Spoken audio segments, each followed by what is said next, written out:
Climate change is one of the most pressing global challenges of our time. It is a problem that threatens our planet's ecosystems and the very survival of mankind. Taking this clarion call, BCG, along with ET Edge Times Group, organized a mega confluence where ideas were converted into roadmaps for a sustainable future. The gala event witnessed many policymakers, business leaders, and subject experts who expressed their views and pressed the need to transform economies for people, nature, and climate. Climate change मुद्दा नहीं है, हकीकत है। प्रधानमंत्री जी के नेतृत्व में भारत ने भी अपने 8 NDCs दिए। 3 हमारे क्वांटिटेटिव थे और 5 हमारे क्वालिटेटिव थे। उसमें यह था कि 2005 की तुलना में 2030 तक हम अपने कार्बन एमिशन की इंटेंसिटी को 45% कम करेंगे। मतलब इंडस्ट्रियल ग्रोथ करेंगे, इकोनॉमिक ग्रोथ करेंगे, लेकिन कार्बन एमिशन की जो इंटेंसिटी है उसको उस तुलना में कम करेंगे जो दुनिया के सब देशों ने दिया। In a special address, Sumit Gupta, Managing Director and Senior Partner Lead Asia, Climate and Sustainability Practice, Boston Consulting Group, presented his views on climate action and the opportunities for business leaders. Climate action is no longer just a priority, it's an ultimate necessity. In order to avoid these harmful effects of climate change, we need to cut global emissions by 43%. However, it's not just a challenge alone. It represents a unique opportunity. Green energy transition, sustainable infrastructure, equipment and industrial ecosystem development, and finally circularity. Each of these value drivers present not just environmental benefits, but also massive economic opportunities for people who will actually take advantage of this. The time to act is now. And as leaders, entrepreneurs, policymakers, and advisors, we must ensure that organizations are not just reacting to these changes, but they are actively shaping the future. On this note, I am excited to announce the launch of BCG's latest report in collaboration with ET. It's named Green Growth Accelerators, Unlocking New Opportunities to Drive Sustainable Growth. And can we have a huge round of applause, ladies and gentlemen, as we unveil the report at the 6th edition of the SDG Summit. Next in line was a series of thought-provoking discussions and a fireside chat which resonated with the larger theme of driven with purpose and profit, climate action and creating impact. We are in a time where, very rightly so, but increasingly sustainability and achieving sustainability as part of your regular operations is becoming an equally strong third pillar. Now, while revenue and growth were driven, a lot of it was driven by the internal strategy and internal practices of a company. Sustainability is something that requires an ecosystem to come together. As they say that you can't have sustainability as a cost. To make, as I'd heard in one of the panels, that to make profitability sustainable, you need to make sustainability profitable. And for that, you require a collective action across government, policymakers, regulators, of course, company leadership, but also your consumers and the community. India has made a commitment for net zero by 2070, but we also need to balance it with sustained economic growth. So as a developing nation, how do you envision India achieving the 2070 net zero target while maintaining a robust economic growth? What strategies or sectors you believe can help balance this trade-off between achieving net zero and achieving economic growth? There's no question that at our income level, we need to be much higher. Now that requires acceleration of growth, and I'm assuming that there's a huge range of things we need to do to get that growth rate up. And I think what the government, at least the Niti Aayog, put out some paper that if in order to achieve the objectives of Viksit Bharat, India needs to grow somewhere between 7 and 10%. For you, what is your approach on ESG? It's not a compliance thing. This is the right thing to do, and it delivers revenues across the value chain.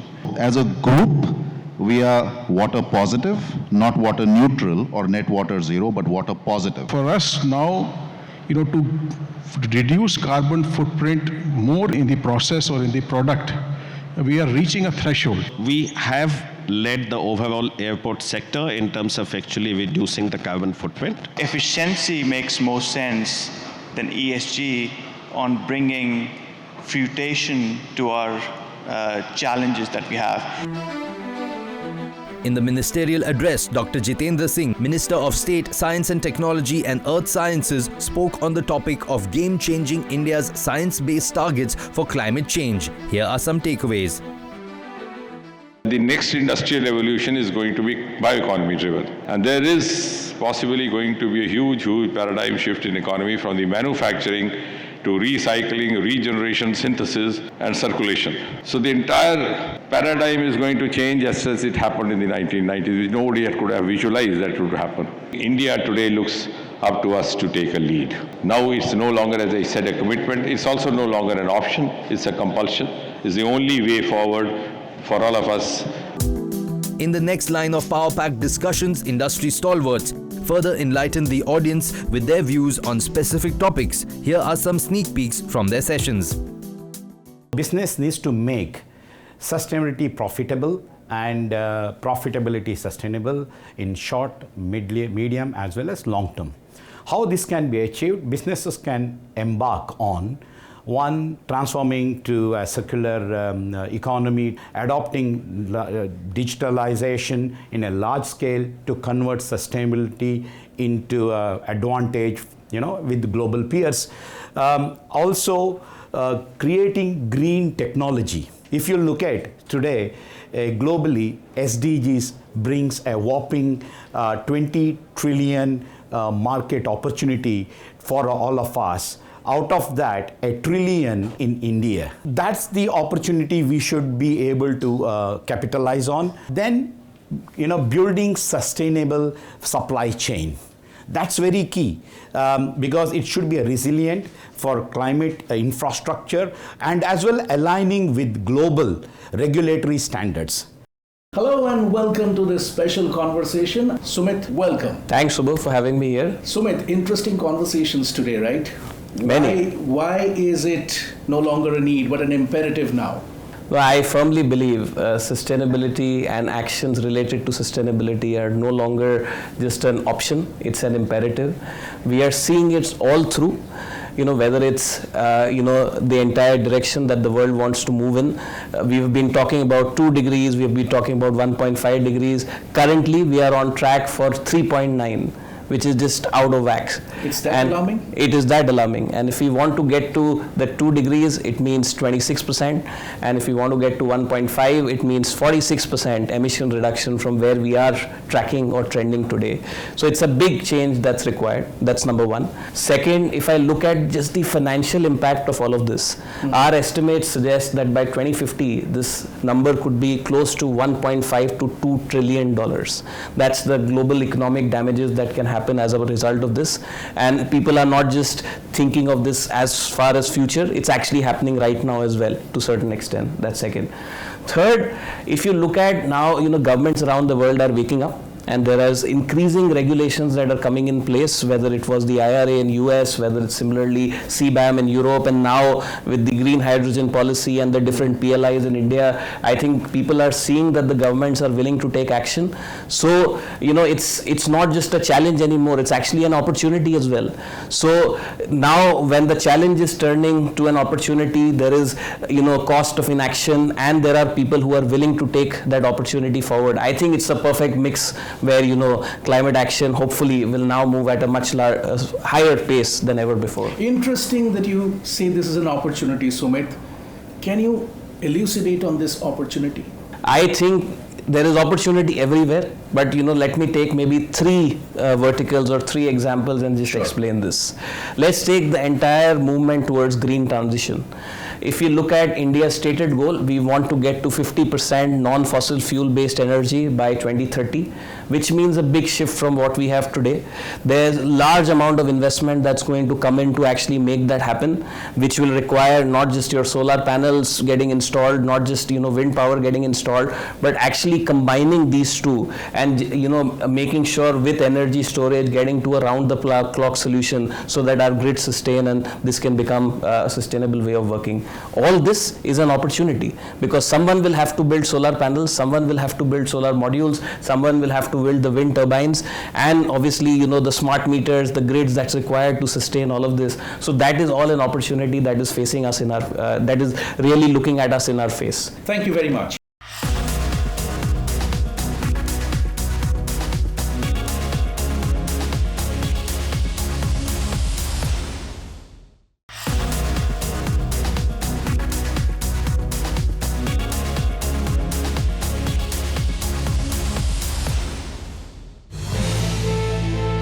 The 6th edition of the SDG Summit was curated with the aim to transform the world by changing ideas to solutions. It focused on assisting businesses towards more environment-friendly practices by tracking and reducing emissions. The summit convened leaders from government, business, international organizations and civil society along with a diverse group of experts and innovators to initiate, accelerate and scale up entrepreneurial solutions to tackle climate change and advance sustainable development. We often hear that sustainability is the need of the hour, but I don't think we give it the importance that it deserves. We don't feel it unless it affects us. We don't feel it unless the air we breathe becomes so polluted that we develop respiratory diseases. We don't feel it until cancer rates rise in our society. We don't feel it unless our ecosystems collapse. And look at where we've landed ourselves. India is home to 39 of the world's 50 most polluted cities. And in Delhi, residents lose 9 years of their life expectancy to pollution. Species are getting extinct. Oceans are dying with 8 billion tons of plastics. In simple words, Mother Nature is on life support. But there is hope. Businesses are beginning to wake up to the reality that sustainability is no longer a luxury. It is a necessity. But we have to be sure of two things. Neither will this change in mindset happen too fast because of the way last 50 years capitalism has grown, and nor will it happen voluntarily. We will need to create strong, implementable regulatory frameworks that tie capitalism to sustainability in a way that makes them inseparable. India is home to 1.4 billion people and their dreams, with a stark divide between urban India and rural Bharat. We have to lift millions out of poverty and create millions of jobs. While we are doing a phenomenal work in the space of building digital infrastructure, the greatest challenge to sustainability in India lies in our energy sector. Over 70% of our power still comes from coal, and needless to say, energy is the backbone of development. Greening our energy sector has the ability to green the sectors that consume this green power. Under the leadership of our Prime Minister, we are working on the biggest energy access and energy transition programs in the history of mankind, with an ambition of making an energy independent India that is not dependent on oil exporting nations. Hopefully, India will forge its own path of development that blends profit with purpose, powering billions of dreams of Bharat and leading to inclusive growth, as envisioned by our Prime Minister's mantra, Sabka Saath, Sabka Vikas. Jai Hind. Thank you. I believe sustainability is a very broad term. It could mean a lot of things for people. The most important element, as far as India is concerned, is energy transition. Even today, 70% of our energy, country's energy, is sourced from coal, right? And is the cause of the carbon emissions that we see in the country, right? As a country, we have decided that our development is not going to be like the development of the West. We will be more careful in the way we develop. And decarbonizing the industrial sector, especially the hard to abate sectors, is something that we really has to be our top priority. And then transitioning to greener fuels, greener energy is the need of the hour, right? And as an organization, we are trying to create solutions that can make these industries net zero, right? Working on solutions where we can combine multiple technologies, solar, wind and battery, to create solutions that can give round-the-clock renewable energy to these large corporates and help them decarbonize. We set up plants in the remotest of locations of this country. We go set up our plants there. Of course, those plants are meant to supply power to some of the large corporates, but the power is actually being consumed then locally. Right? Otherwise, those areas wouldn't have really got power. Right? We still, while there is energy access, but the power is not reaching them.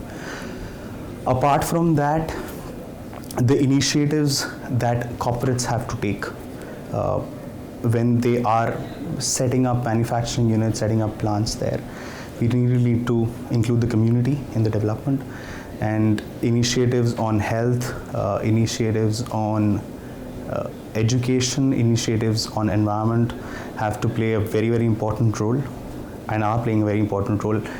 I believe businesses are now waking up to the fact that sustainability is no longer a buzzword. It's not a boardroom word. It's not a word that has to be a part of journals. We really have to do something about it now. And we really hope that businesses in the country, the government, the non-profit institutions come together and include the Bharat in this development.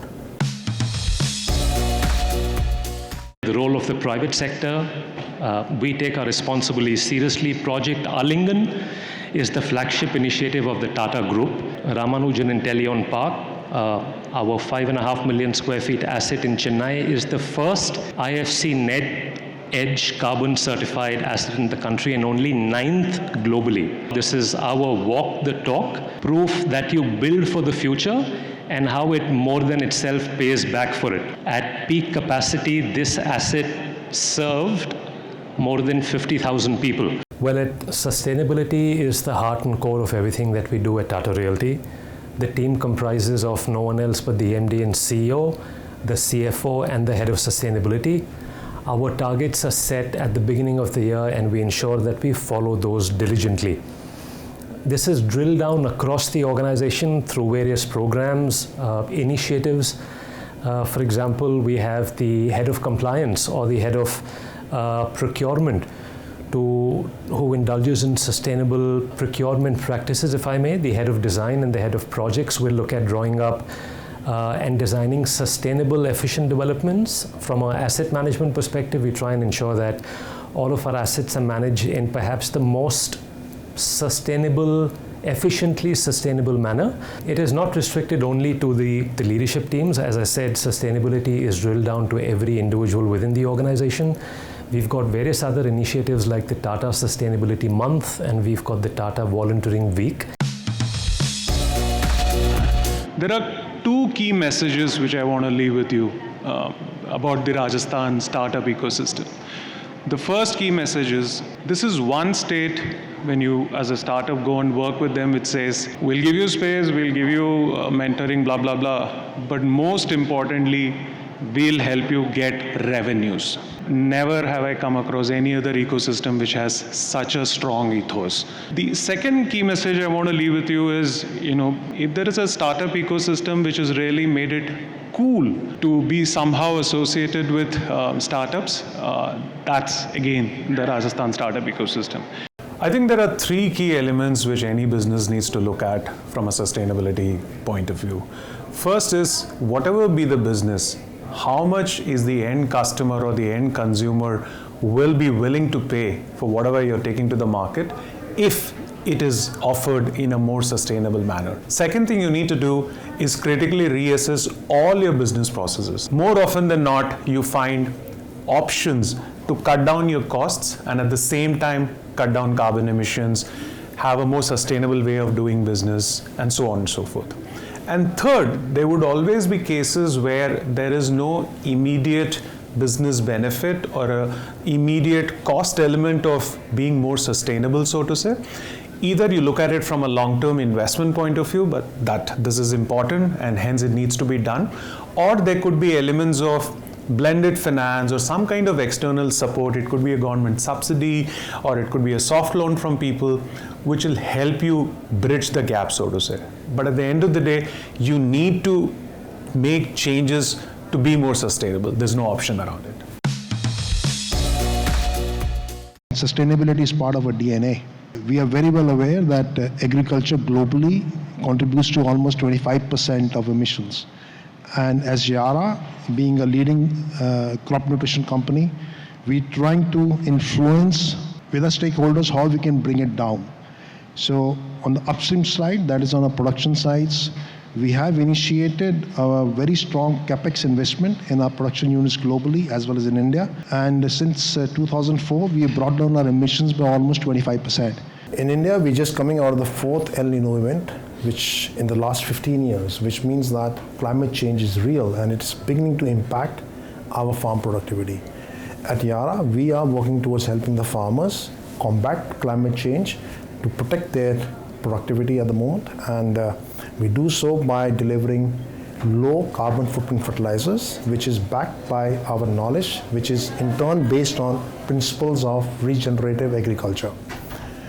We are very well aware that we cannot do everything by ourselves, so we work in a very collaborative manner with other players in the value chain, which means we work with seed companies, ag-chem companies, as well as the food chain companies to help improve farmer productivity and move Indian agriculture in the direction of nature-positive food future. At Yara, we work very closely with the farmers, delivering our knowledge, which is done in a phygital mode, which means that we do almost about 30 to 35,000 farmer meetings in a year. We have a team of about 250 sales agronomists on the ground. And then we have connecting with the farmers digitally through our app, FarmCare app, through which we are working with almost 4.2 million farmers in a year, delivering our farm advisory services, hyper-local weather forecast, which go a long way in helping them take informed decisions and improve their farm productivity. So our organization, each and everybody, which is 19,000 of our employees, they are driven by the mission, responsibly feed the world and protect the planet. And that is what is in their mind when they're out in the fields. So they help farmers to use the right package of practices, use the right nutrition so that they get maximum impact on their soils and maximum output as well. We say sustainability is our business, but I also like to remind everybody that we've been working on sustainability-led initiatives from before the time sustainability became a buzzword. This is the time of change, and climate action is no longer something for the future. I know we all see it through the changes in temperature and rainfall, but also in terms of the impacts to businesses. And we at ERM strongly believe that the best way to look at sustainability is to integrate it in your strategy and use it to create value, rather than looking at sustainability as purely an expense. And there have been many conversations. At ERM, we enjoy working with clients that are interested in taking sustainability into the heart of their businesses. By that I mean it's not just a play on compliance, but around taking sustainability-led goals and actions right into their strategy. We're very proud to be the world's largest pure-play sustainability consulting firm, and as we say, sustainability is our business. We're doing a few things that make sure that we're leading the charge on sustainability. One is bringing really strategy-led solutions to our clients. The second one is strong technology-enabled solutions that help automate a lot of the tasks, yet bring real data-led insights to clients, which are then actionable in terms of creating value. We also set the stage in terms of climate action globally, where we're working, for example, in India with the government of India to help create many frameworks that will go a long way in driving sustainability in the country. INSULAIR has been set up with the idea of sustainability and renewable energy from the day one. We've been operating for 15 years, but looking forward for 2030 and beyond, we are focused on providing net zero solutions for all our clients. We've been focused on commercial and industrial segment, where we work with them to understand their net zero roadmap. We work with them to clearly provide renewable energy solutions for reducing the scope 2 emissions. So it comes in our vector, it is reduction of carbon emission by using of renewable energy. Solar, wind, hybrid and storage are all what we do there. In terms of removal, also we are looking at how we can bring to table certain carbon removal technologies which would be of interest to our clients who cannot remove carbon dioxide from their process altogether. The Global Sustainability Alliance SDG Summit made a lasting impression. It reiterated successfully the emerging challenges of rising temperature, which will become worse in the not too far distant future. The world will also face other challenges like sea level rise, changes in weather patterns like drought and flooding, and much more. BCG and Times Now will keep the discussion alive till all of us start making changes in the way we all live.